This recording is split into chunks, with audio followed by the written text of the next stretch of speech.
Escolha o tema do vídeo: animação, terror, filmes, variedades. Ok, aproveite! Já vamos começar! Oi, eu sou o Zut e essa animação é uma sátira ácida extremamente bem feita. Tão bem feita que, por sinal, parece enganar muita gente por aí. E é claro que eu falo de The Boondocks, uma animação americana adulta baseada nas tirinhas de mesmo nome, estreando na Cartoon Network, no bloco Adult Swim, ainda em 2005, e fazendo um grande sucesso no seu país de origem. E embora tenha sido exibida aqui no Brasil e recebido uma dublagem parcial, ela enfrentou muitos problemas de exibição. Riley, nem todas as mulheres são vagabundas. Vamos dizer de 20 a 25% no máximo. Tá bom, mas se nem todas são vadias, então por que eu tenho que pagar pra levar elas pra jantar? Quer dizer, eu tô pagando, isso é pagamento. O ponto desse vídeo é destrinchar como Boondocks é muito mais do que os olhos podem ver. Uma obra que vai além, que tem muito pra falar. Sim, a animação ganhou fama pelo seu humor que é fora da curva. É realmente um programa hilário e sem papas na língua. Eles vão direto ao ponto. Falam absurdos e brincam com tópicos sensíveis sem muito remorso, atacando celebridades e parodiando casos reais que estavam acontecendo por lá, como o clássico episódio sobre o julgamento de R. Kelly e seu envolvimento com uma garota de menor. Olha, mas e se eu te falar que é justamente aí que mora a pegadinha de Boondocks? Porque o público geral quase sempre vai focar só nisso, nos divertidos momentos da série, como a entrada icônica de um cafetão chamado Maciota ou as monstruosidades ironicamente hilárias que saem da boca do Uncle Ruckles. E nessa de focar só no humor, uma grande parcela dos telespectadores vão deixar passar batido que o desenho é muito inteligente. E ele aborda de forma certeira temas reais, problemas reais e muito sérios que rolavam e ainda rolam nos Estados Unidos e muitas vezes no restante do mundo. Eu vou trazer para vocês não só muita coisa da animação, como também das tirinhas, e assim vai dar para termos uma boa noção de como o Aaron McGruder é um escritor bem mais afiado do que pode parecer. Claro, ele não é nada revolucionário, mas certamente é um trabalho admirável e repleto de qualidades. As influências dele, por sinal, eram ótimas. Ele citaria depois Cowboy Bebop e Samurai Champloo como fontes de inspiração para as cenas de luta na série. E se você prestar atenção, vai notar que a abertura da primeira temporada apresenta semelhanças com a de Samurai Champloo. Deixando isso de canto e prosseguindo, eu montei a estrutura desse vídeo da seguinte forma. Vou me aprofundar em vários desses temas. E para fazer isso, usarei como exemplo duplas de personagens muito específicos, que eu juntei por um único motivo. Eles representam visões opostas. Essas duplas serão Huey e Jasmine, Riley e Cindy. A Cindy, que por sinal é totalmente diferente nos quadrinhos, vocês já vão entender, e Uncle Ruckles e Thomas Dubois. Todos esses personagens que foram colocados um contra o outro possuem ideologias opostas. Uma coisa que é totalmente proposital dentro do universo de The Boondocks, uma atitude pensada pelo seu criador. E agora você tinha que me lembrar da minha doença? Doença? Isso mesmo. Já ouviu falar de vitiligo? Eu sofro de uma doença chamada revitiligo. A cada ano parece que a minha pele fica mais preta e mais escura e mais preta e mais escura ainda. A criação de The Boondocks. The Boondocks foi uma tira de quadrinhos diária, escrita e originalmente desenhada por Aaron McGruder, que foi publicada de 1996 a 2006. A primeira tirinha veio da mente do McGruder diretamente para o site hitlist.com, um dos primeiros sites de música online. Então, a tira foi impressa na revista mensal de hip hop The Source, já no ano seguinte, de 97. À medida que foi ganhando popularidade e mesmo sendo recusada por diversos sindicatos, a tira foi adquirida pela Universal Press Syndicate e fez sua estreia nacional em 19 de abril de 1999, sendo publicada em vários jornais ao redor do país, e gerando de vez em quando, aqui e ali, uma nova polêmica. Não que fosse exatamente pesada ou muito gráfica, mas porque ela era bem política. E não se enganem, tá? Ela era igualmente hilária e divertida. Eu me diverti demais lendo. E já já eu mostro alguns exemplos pra vocês. Enfim, a popular e controversa The Boondocks satiriza a cultura afro-americana e a política dos Estados Unidos pelos olhos do jovem radical afro-americano Huey Freeman, que juntamente do seu irmão mais novo, Riley, e do avô deles, Robert Freeman, se muda da região West Side de Chicago para o subúrbio fictício e majoritariamente branco de Woodcrest. Lá, eles terão que se acostumar com essa nova realidade que, para eles, é bizarra. Enquanto vão conhecendo os moradores pouco a pouco e evidenciando todo tipo de reação à chegada deles. Desde medo até repulsa e por aí vai. Mas o mesmo vale para os dois irmãos, que diferente do avô deles, que só tá a fim de relaxar nessa nova vizinhança, estão bem desconfiados. Não estão confortáveis com a mudança e sentem, na maioria das vezes, um tipo de repulsa em relação à população branca de Woodcrest. Não entendendo o modo de vida deles, seu jeito de agir, pensar, etc, etc. As tirinhas quase sempre têm o foco principal no Huey, que possui uma visão política bem radical e em linha com ideais dos Panteras Negra e Malcolm X. Por vezes, sua visão parece bem alinhada também com a teoria do afropessimismo, acreditando que nada vai melhorar, que eles são sempre vistos como inimigos dos brancos, como menos do que eles, como ameaça, e que a única forma de suavizar isso tudo é se unirem e fortalecerem os laços entre eles. Eu só quero saber o que há com vocês, afinal. Vocês acham que todo negro famoso que é preso agora é Nelson Mandela? Sim, o governo conspira para pôr muitos negros inocentes na prisão por causa de acusações falsas. Mas Robert Kelly não é um desses homens. Em contrapartida, o seu irmão mais novo Riley é apaixonado pela cultura do gangsta rap e por esse estilo de vida. O avô deles, Robert, é um disciplinador rígido, veterano da Segunda Guerra Mundial e um ex-ativista dos direitos civis, e que se sente ofendido pelos valores dos seus dois netos. Não curte nenhuma das ideias dos dois, e não concorda com eles de jeito nenhum. Aqui vai um breve exemplo de uma tirinha para vocês terem uma noção melhor de como elas funcionavam. Infelizmente, a qualidade é bem ruim, eu peço perdão por isso. Cuidado por onde pisa, Huey. Por quê? Minhocas. Depois que chove, elas acabam na calçada, as pessoas não prestam atenção e aí esmagam elas. Eu gosto de pegar elas e devolver pra grama. Isso é muito bondoso da sua parte. Prontinho, senhor Minhoca. Volte para essa família de minhocas. Olha, uma lesma encalhada. Blé! Eu nunca tocaria em uma lesma. Salvação seletiva. Você pode ter futuro promissor trabalhando com assuntos internacionais. Minhocas são fofas, lesmas são nojentas. Como ficou bem óbvio pela tira, a crítica é bem direta, mas de uma forma que não atrapalha o humor. O Huey tá ironizando o fato de que a Jasmine salvou a minhoca por achá-la fofa e recusou auxílio à lesma porque achava ela grotesca. E então, ele compara isso com o fato de que diversos países ignoram o sofrimento e a necessidade de nações menos apelativas visualmente falando. Mas a atitude muda quando o país que está em necessidade é algum europeu ou algo do gênero. Com o sucesso das tirinhas, viria também a série animada, ainda no ano de 2005, e que é a nossa próxima parada. The Boondocks, a animação.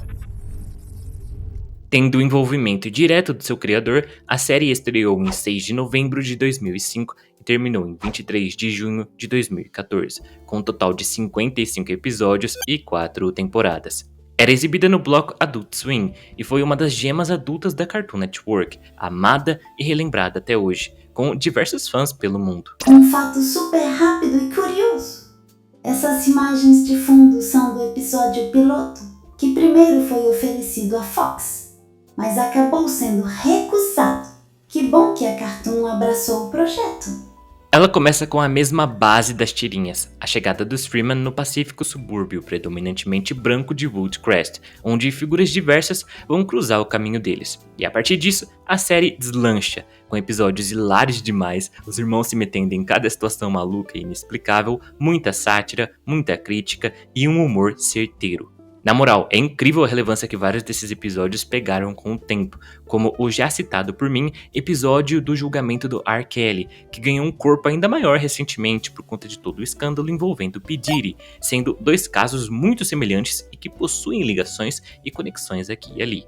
Preciso falar também da adição fenomenal do Uncle Ruckles na história. Ele não existe nas tirinhas, tá bom? Foi existir somente depois do desenho animado. E ele se tornou um dos personagens mais famosos, e com razão, porque aqui no desenho ele é um absurdo, ele é totalmente fora dos trilhos. Ele serve como principal antagonista, um homem na faixa dos seus 70 anos e que é extremamente racista, desprezando os negros e vendo eles basicamente como escória, mesmo que ele seja negro também. E sério, ele é nem sei explicar. Aaron McGruder, o criador da série, já se envolveu em algumas polêmicas. Isso porque ele é um sujeito muito politizado, bem estudado e que não tem medo de falar o que pensa.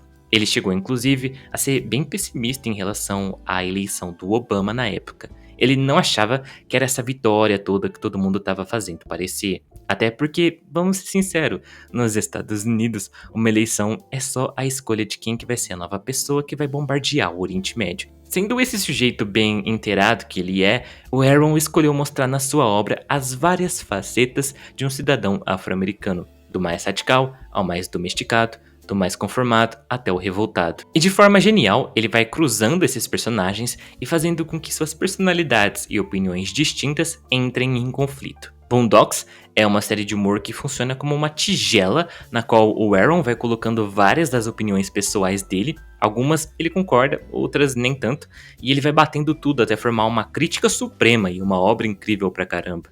Você está assistindo Zoot. Aí, Pípito, você tá gostando dessa música? O que você acha desse rapper? Eu gostei demais. Como que é o nome dele? Ele é muito bom. As músicas dele são muito boas. Como que é o nome dele? O nome dele é P. Diddy. Eu vou mandar você pra visitar ele lá na prisão. Acho que você vai curtir. É claro que eu vou visitar. Vai ser muito, muito legal. Continue assistindo Zoot. Polos opostos, críticas certeiras. Huey versus Jasmine. Nas tirinhas, a interação desses dois é intensa. Quando eles se conhecem, o Huey está feliz por ter mais pessoas negras em Woodcrest, mas Jasmine se revolta dizendo que ela não é negra, e negando também que ela possui um cabelo afro, e isso deixa Huey inconformado. Se liguem. Com licença, eu acabei de me mudar pra cá, meu nome é Jasmine, e o seu? Huey, é bom ter mais pessoas negras por perto. Por que você pensaria que eu sou negra? Primeiro de tudo, Mariah, o seu afro é maior que o meu. Eu não tenho um afro, o meu cabelo só tá um pouco frisado hoje. O cabelo da Angela Davis era um pouco frisado, você tem um afro. Eu não tenho. E quem é Angela Davis? Ok, Jasmine, você não é negra, então o que você é, hein? Minha mãe é um quarto irlandesa, um quarto sueca e metade alemã, e minha avó do lado do meu pai é parte Cherokee, e meu avô é majoritariamente francês. Eu acho porque ele era de Louisiana e o pai dele era do Haiti. Eu acredito que isso te faz tão negra quanto o Richard Roundtree. Não faz não. E quem que é Richard Roundtree? A diferença entre Huey e Jasmine é gritante. Huey tem orgulho de ser negro, ele abraça totalmente quem ele é, o seu povo, a sua história, ele reconhece a luta pela qual eles passaram, ele se posiciona contra o racismo e a opressão e faz isso com pulso firme. Ele é fã dos Panteras Negras, é um jovem com uma visão política muito afiada. Para ele, é triste e revoltante ver alguém como a Jasmine. A Jasmine se enxerga de uma forma muito terrível. É uma garota que, embora tenha um pai negro, odeia ser considerada como negra e faz de tudo para ser vista somente como branca. Inclusive, é dito em uma tirinha que ela já tentou de tudo para alisar o cabelo dela permanentemente, mas nunca dá certo. É uma situação muito verdadeira e triste, o que acontece com frequência, uma frequência alarmante.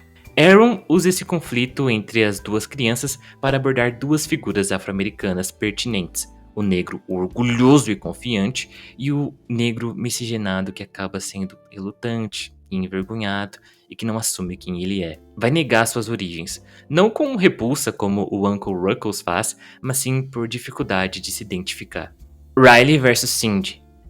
Esses dois têm um conflito bem mais direto na série, mas nas tirinhas é diferente e eu vou usar essa versão na minha análise. Nas tirinhas, a Cindy é retratada como uma garota boba, lerda, tapada e insensível e que admira figuras como rappers, porém ela é basicamente a senhorita Morello criança, porque na visão dela, todo negro é rapper, gangsta e famoso. Ela não é maldosa exatamente, ela é só uma criança com uma visão que é o puro suco do estereótipo, chegando a perguntar pro Huey, em uma das tirinhas, se ele poderia dar um autógrafo pra ela, e ele fecha a porta na cara dela. Pois não. Oi, eu sou a Cindy da rua lá de baixo, bem-vinda a Woodcrest. Uou, você pode me dar um autógrafo? Eu aposto que você é famoso, você parece alguém famoso. Quem? Eu não sei, um desses rappers. Ei, você conhece o Puff? Adeus, Cindy. Nem ferrando. Ela perguntou isso que eu pensei mesmo, Zut. Então, a menina chega na porta do garoto perguntando se ele conhece o Puff Daddy, que pra quem não sabe é o P. Diddy. O Riley é o oposto. Ele chega na vizinhança querendo mostrar quem é que manda. Ele quer ser um gangsta. Ele admira pessoas assim. Afinal, nessa época, a representatividade era pouca, era muito escassa, e um dos poucos meios dominados pelos negros era no campo musical, com muitos rappers. E por isso, eles serviam como inspiração para o Riley. Ele enxerga os brancos como retardados, bobos, idiotas e acha que eles servem como uma piada constante, assim como nas séries de comédia que ele vê na televisão. A Cindy vê negros de forma estereotipada e o Riley vê brancos também estereotipados. Eles são polos opostos, um exemplo perfeito de como os Estados Unidos dividiu brancos dos negros com toda a terrível segregação racial. De novo, para Cindy, todo negro é um gangsta famoso desses que ela vê na televisão, e para o Riley, todo branco é uma piada constante como nas séries de comédia que ele também vê na televisão. Visões estereotipadas para ambos os lados. Uncle Ruckles versus Thomas Dubois. Esses dois estão menos para polos opostos e mais para críticas complementares. Para Uncle Ruckles, os negros são realmente uma subespécie. Ele os despreza, tem nojo, repulsa e acredita que tudo de bom no mundo se deve aos brancos. Eles são puros, bondosos, bem-intencionados e que os negros são uma escória. Eles deveriam ficar quietinhos, calados e obedecerem, seguir ordens, servir aos brancos e lamber os seus sapatos. Afinal, nasceram para isso. É o único propósito deles. São menores, precisam aceitar esse fato, segundo ele. Seguindo essa visão distorcida pra caramba do Uncle Ruckles, talvez o melhor exemplo de como um negro deveria se comportar é o Thomas Dubois, o pai da Jasmine. Mas o irônico mesmo é que isso gera um paradoxo, porque o Ruckles idolatra brancos, mas não respeita negros que tentam se adequar ao padrão branco de comportamento. É aí que mora o humor absurdo de Boondocks. Para Ruckles, um homem negro educado é duplamente ofensivo, porque é negro e está tentando demais. Mas ainda assim ele respeita mais o Thomas Dubois do que os outros que o cercam. E a crítica que mora com o Thomas Dubois é a seguinte: ele é a representação do homem negro que aprendeu a suavizar cada gesto e cada palavra para não ser visto como ameaça. Ele vive tentando ser o mais educado, o mais polido e o mais inofensivo possível. Ele é movido por um medo profundo de ser associado aos estereótipos de agressividade e violência que o mundo projeta sobre homens negros. Ele também acaba sendo muito submisso à sua esposa, ele tem muito medo de perder ela, muito medo mesmo. A série exagera nisso tudo de propósito. O Thomas é tão preocupado em agradar, em não levantar a voz, em não causar nenhum desconforto, que ele acaba se comportando como alguém completamente domesticado pelas expectativas sociais. Ele acredita que, se for sempre gentil, sempre correto e sempre impecável, vai ser aceito e respeitado, mesmo que isso possa custar a sua própria dignidade. No fundo, ele é um retrato de como o racismo estrutural pode moldar comportamentos, criando pessoas que passam a vida inteira tentando não ocupar espaço demais, ser bem discreta, bem discreta. E mostrando pra vocês essas duplas, acho que ficou bem claro que o Aaron sabia muito bem o que ele estava fazendo.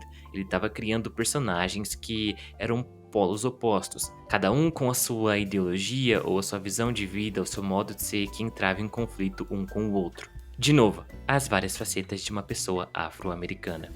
Boondocks é incrível. Boondocks é uma obra brilhante exatamente porque ela equilibra humor e crítica social com uma precisão que eu acho muito rara. Por trás de todas as piadas afiadas, do absurdo e das situações exageradas, existe um comentário poderoso, um comentário sobre raça, sociedade, violência, mídia, política e identidade negra nos Estados Unidos. Uma série que me fez rir demais, mas ela também me fez refletir. Muitas dessas coisas vão passar despercebidas se você não prestar atenção. Por isso, além dela ser divertida, ela é importante. E é normal esse tipo de coisa acontecer sempre que uma série usa um humor muito absurdo e ao mesmo tempo faz críticas, as pessoas vão focar naquilo que tá na superfície. É a mesma coisa que acontece com o público de South Park. É o tipo de obra que todo mundo deveria revisar com mais cuidado, porque quanto mais você presta atenção, mais percebe o quanto ela é inteligente, ousada e necessária. Eu sou o Zut, pode deixar o seu like caso você tenha gostado do vídeo, se inscrever se ainda não for inscrito no canal, e até a próxima, a gente se vê.